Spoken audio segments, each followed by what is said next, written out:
सारी जांच एजेंसियां आधुनिक तकनीक से लैस है।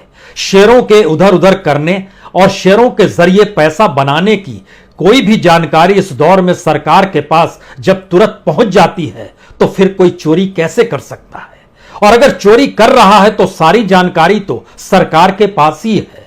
और बीजेपी सरकार की एक केंद्रीय मंत्री तो लगातार प्रेस कॉन्फ्रेंस करके जब यह बता रही है कि हमने कितना रुपया कहां से कैसे बनाया और वह किस शेल कंपनी के जरिए बताया, उस शेल कंपनी के जरिए जो पैसा आता था हमारे किस खाते में गया। और इस देश में बैंकों में अगर खाते किसी के भी होते हैं तो वो जानकारी बैंकों को होती है, सेबी को भी होती है अगर वो शेयर मार्केट से जुड़ा है, और इस देश की जांच एजेंसियों को भी होती है। फिर छुपना क्या और छुपाना क्या? दरअसल ये उस सवाल जवाब का मजमून है जिसमें पहली बार ईडी उलझ कर रह गई। क्या वाकई ईडी जिन 50 से ज्यादा सवालों को लेकर आज राहुल गांधी को सामने बैठा चुकी थी, उसमें उसे हर सवाल को कई तरीके से कहने की जरूरत पड़ी? और 9 घंटे जब बीत गए तो उसके बाद जब राहुल गांधी ने यही कहा कि इतनी रात हो गई, क्या रात भर पूछताछ चलेगी, तब कहा गया जी नहीं, आप कल आइएगा। जी नहीं, सब कुछ इतना आसान नहीं है। जरा इस सिलसिले को समझिए, क्योंकि सुबह से आपने कांग्रेस का सत्याग्रह देखा।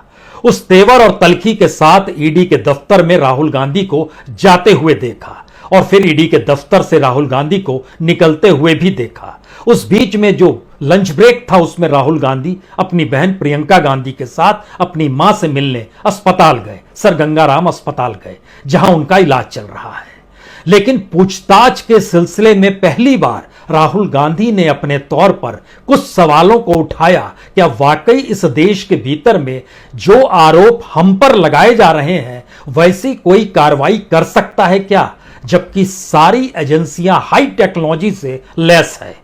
और उस पर सरकार की जानकारी का ना होना और सरकार के एक मंत्री का प्रेस कॉन्फ्रेंस करके हमारे पूरे कच्चे चिट्ठे को जब बता देना, तो ईडी को तो उन्हीं से सारी जानकारी ले लेनी चाहिए। 2015 के बाद से तो लगातार हमसे पूछताछ ही हो रही है, जिस बात का जिक्र राहुल गांधी ने कहा।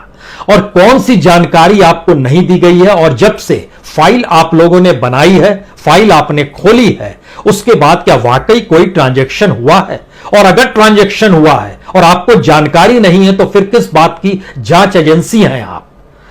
यानी सारे सवालों के जवाब सवाल देने वालों के हिस्से में रख के राहुल गांधी ये पूछ रहे थे कि ऐसी कौन सी चीज है जो आपको पकड़ में नहीं आती है और वो हमारे बताने पर पकड़ में आ जाएगी।